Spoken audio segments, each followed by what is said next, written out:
I have now had my DJI Mini 3 Pro about a year and I have so many insights that I want to share with you. There are a lot of things that I like about it, but also a few things that I don't like about it. In the end of this video you will know what to consider before buying one and whether or not this is the right drone for you.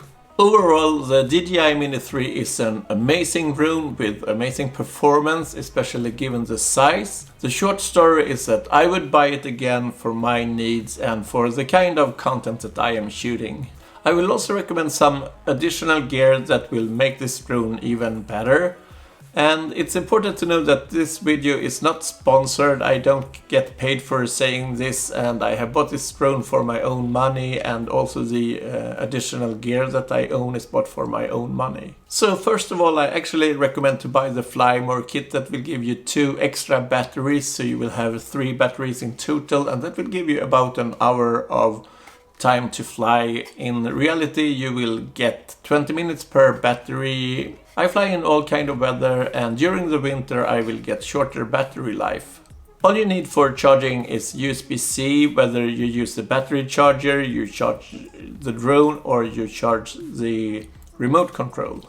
The battery charger also doubles as a power bank, so you can charge the phone or charge the RC controller with it. But now let's talk about the DJI Mini Pro itself, and first of all I of course have to mention the size. I love that the Mini 3 Pro is so small, and that is one of the main reasons that I bought it. It's under 250 grams, so in many places it's not so regulated as other drones. The small size makes it easier and more safe to hand launch and hand catch the drone. Even if you of course can get injured if you cut yourself on the propellers. The small size also makes it more quiet, which is an advantage over larger drones.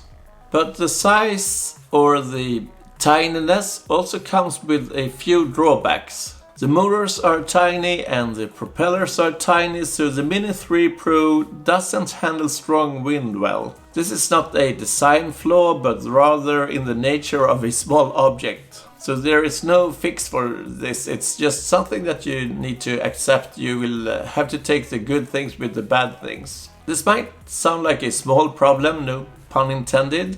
And an obvious solution would be to simply not fly when it's too windy. But where I live there is often bad weather, and as an example I wanted to shoot this bridge in a beautiful sunset. I took a chance even though it was extremely windy.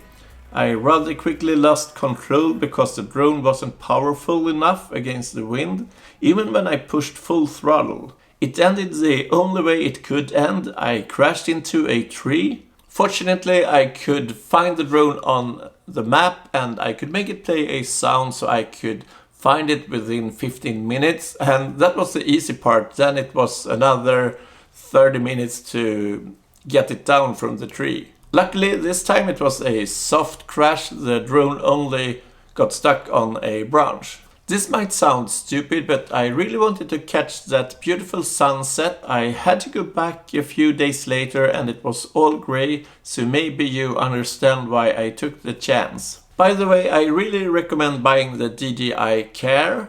This is not related to the crash, but a few months later and many flight hours later, one motor got stuck, so the drone couldn't start up properly. I could just send it to DJI that stated that there was something wrong with the motor, and they sent me a brand new drone. The camera is fantastic. It has a 1/1.3 inch sensor. It has a fixed aperture 1.7 and you can shoot with ISO between 100 and 6400. The combination of large sensor and large aperture provides fantastic low light capabilities. I've used it to shoot in very low light and I'm very happy with the result. I will show you some footage here. One important thing that a lot of people miss regarding drones and low light capabilities is that even if the drone is steady, your footage will look less flimsy and jittery if you slow it down. So I often shoot at a higher frame rate and then slow it down in post. The DJI Mini 3 Pro's excellent low light performance allows me to use the higher shutter speed that's needed. The fixed aperture 1.7 of course comes with the drawback that you can't step it down.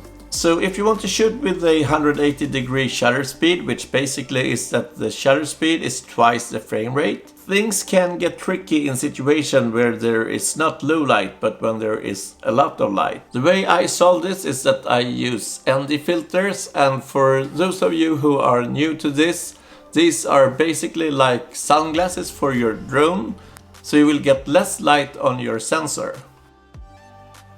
Like those scenes where I shoot right against the sun, it wouldn't have been possible without ND filters. The ones I bought was a set of 3 different from DJI. There are also other brands. One annoying thing with this kit is that when you have an ND filter on the camera, you cannot fit the default filter in the box. Something must have went terribly wrong at the DJI lab. The actual gimbal is super steady. You can turn the camera horizontally and vertically. So if you are an online content creator and shoot a lot of content for TikTok, YouTube Shorts or Instagram, this is a really useful feature for you. Me personally, I use the vertical mode mainly for photography.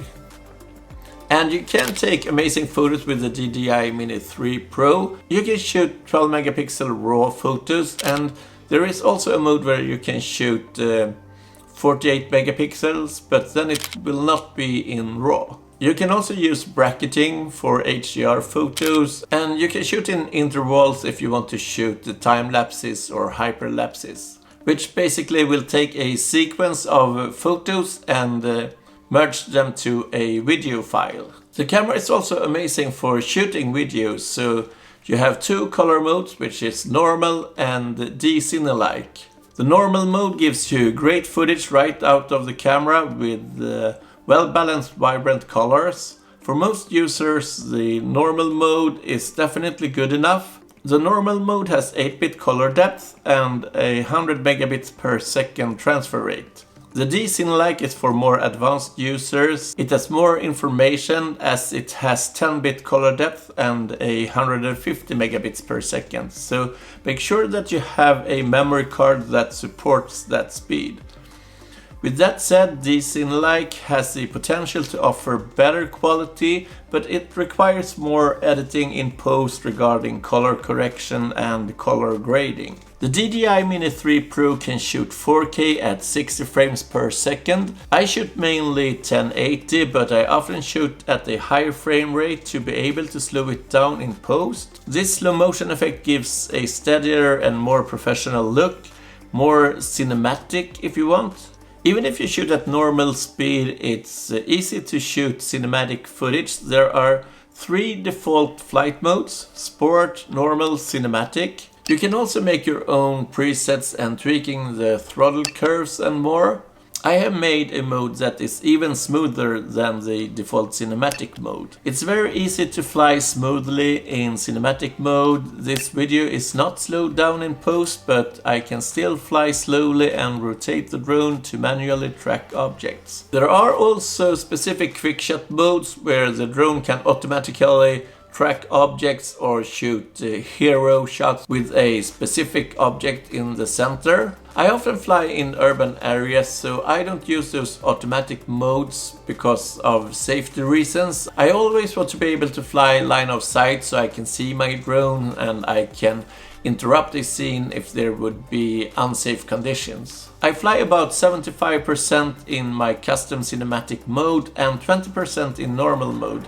And then maybe I'm just testing sports mode occasionally about 5% of the time. The DJI Mini 3 has obstacle avoidance, which is very useful. It makes it more safe to fly close to trees and other objects. So you can shoot cool footage in the woods.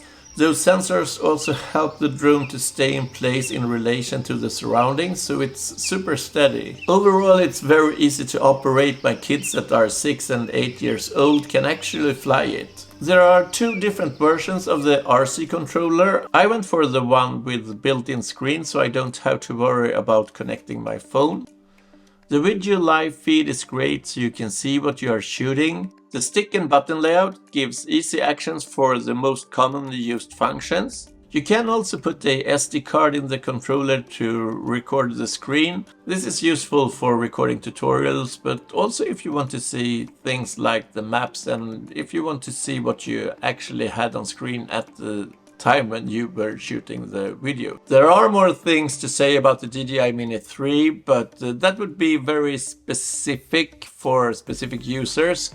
So if you have any questions regarding this, you can just leave me a comment down below. I always do my best to answer all questions. But in order to wrap this video and to know if this is the right drone for you, I would say that if you're not a full professional, but rather an advanced enthusiast who want to be able to do your own color grading or using LUTs, if you want to shoot cinematic videos and still have a drone that has a compact size and is easy to carry with you, and that also is easy to fly, and it's under 250 grams, so you are allowed to fly with less regulations, the DJI Mini 3 is definitely for you. I am 100% sure that I can still develop as an aerial videographer or photographer and utilize more functions in the DJI Mini 3 Pro. So this far the DJI Mini 3 Pro is not the limit. The limits are rather within me and my skills, and this is a drone that I can have for a very long time and still develop and get better at shooting videos and photos. And there are also coming new firmwares, so you will get new feature with this drone. The drone is much better today than when I bought it a year ago. If you found this video helpful, please give me a thumbs up. That makes all the difference for me growing this channel. And if you have any questions regarding the DJI Mini 3 Pro or drones or aerial photography in general, just leave me questions down in the comment. I do my best to answer all questions. Thanks for watching.